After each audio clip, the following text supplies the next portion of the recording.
Selamat pagi semua. Pada kesempatan kali ini kita akan mempelajari mengenai saham Astra International. Kita akan membahas secara singkat mengenai profil dan analisa fundamental dari saham Astra International ini. Perusahaan Astra International ini merupakan perusahaan konglomerat yang memiliki banyak lini bisnis strategis di Indonesia. Awalnya mereka berdiri sebagai perusahaan dagang dan saat ini mereka dikenal sebagai perusahaan otomotif terbesar Indonesia. Astra International didirikan pada 20 Februari 1957 dan IPO pertama kali melobi di bursa saham pada 4 April 1990 dengan jumlah saham beredar 40 miliar lembar dengan kapitalisasi 211 triliun rupiah. Dan saat ini mayoritas saham Astra International dipegang oleh Jardine Cycle & Carriage Limited sebesar 50,11%. Dan ini adalah anak-anak perusahaan yang dimiliki oleh Astra International.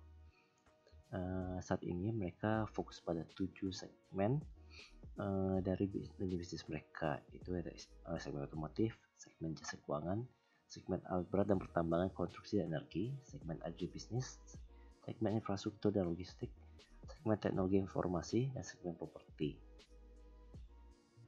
Terus kali ini kita membahas segmen-segmen terpenting dalam perusahaan mereka. Yang pertama segmen otomotif. Segmen otomotif ini meliputi penjualan mobil dengan merek Toyota, Daihatsu, Isuzu, Yudi Tractor, Pajero, dan BMW. Mereka dapat lini bisnisnya terdiri dari perakitan mobil, pembuatan suku cadang, hingga penjualan mobil. Berikutnya penjualan motor dengan merek Honda, dan dilanjutkan dengan penjualan suku cadang dengan melalui anak perusahaan mereka, PT Astra Autoport. Itu segmen alat berat dan pertambangan, konstruksi energi. Mereka melakukan penjualan alat konstruksi, jasa kontraktor penambangan, kegiatan pertambangan, jasa industri konstruksi, dan bidang energi. Dan kita lihat kesimpulan dari profil perusahaan ini. Pertama, mereka merupakan perusahaan multibisnis. Nah, perusahaan besar memiliki banyak kegiatan bisnis yang saling berintegrasi dan saling menguntungkan. Itu mereka juga memiliki lini bisnis, maka mereka akan lebih stabil dalam mengatur keuangan mereka. Yang kedua adalah sejarah bisnis panjang di Indonesia. Kita sudah memulai bisnis sejak lama dan mampu bertahan hingga sampai sekarang menjadi satu perusahaan terbesar di Indonesia. Berikut kita melihat adalah presentasi profit share dari Astra International ini.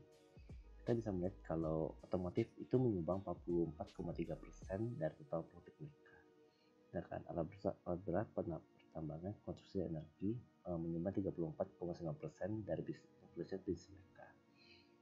Dari sana kita bisa lihat kalau mayoritas bisnis mereka itu dikenal otomotif sampai sekarang. Dan berikutnya kita memasuki analisis fundamental kita. Pertama kita melihat perbandingan aset, utang, dan modal.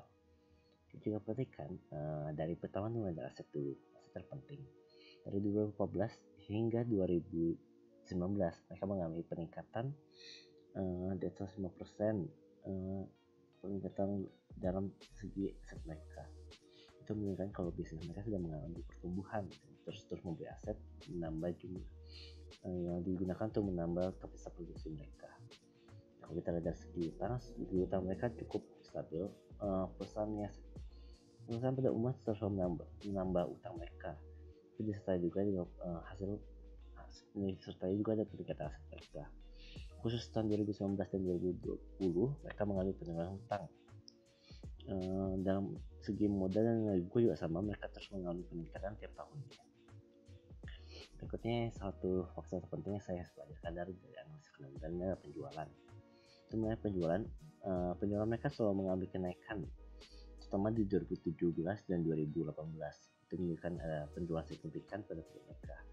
Khusus 2019 mereka mengalami sedikit penurunan, tapi setidaknya dari situ kita melihat kalau tidak pengaruh berarti. Yang paling berpengaruh berarti 2020, itu dalam sedang masa pandemi. Itu sudah wajar mereka mengalami penurunan dari segi penjualan. Berikutnya beban pokok, mereka mengalami peningkatan drastis di 2020. Itu karena kita tahu ya pandemi corona pasti menambah beban produksi mereka untuk meningkatkan anggaran protokol kesehatan dan biaya lain-lainnya. Berikutnya paling penting kita melihat dalam laba bersih mereka, itu laba profit. Secara positif kita lihat mereka selalu mencatatkan laba profit. Itu artinya mereka setiap tahun kegiatan bisnis mereka mengalami keuntungan. Walaupun keuntungan mereka mengalami penurunan besar pada 2020 karena itu wajar karena itu sedang masa pandemi corona. Tapi kalau secara overall saya melihat progres dari keuntungan laba profit mereka itu masih cenderung oke.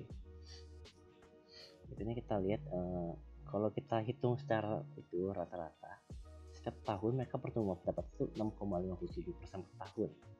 Intinya pertumbuhan laba profit mereka itu 8,50% per tahun. Itu sangat besar bagi saya. Itu berarti menunjukkan pertumbuhannya cenderung stabil. Berarti juga saya berharap nanti saham mereka juga cenderung stabil bertumbuh. Berikutnya kita melakukan analisa, kita melakukan rasio PER, rasio PBV, itu price earning to ratio dan price to book value. Pertama PER itu rasio saham dibanding laba.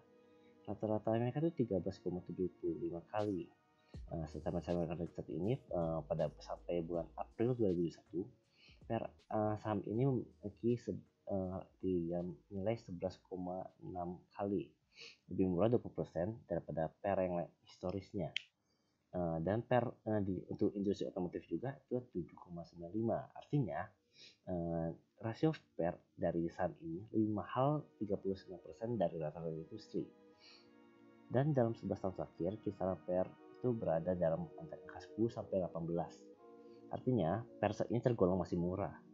Kalau saya ikuti kemarin juga emang saham ini masih cenderung mengalami penurunan nilai. Untuk rasio price to booknya, kita bisa lihat rasionya itu rasio saham dibanding nilai modal itu 2,53. Pada waktu itu PBB ASI berada di 1,05, lalu nilai rasio industri itu 1,14.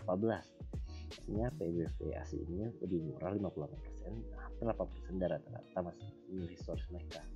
Karena saat ini nilainya masih murah di pasaran yang akan berpeluang naik ketika pandemi sudah lewat, itu 1-2 tahun ke depan.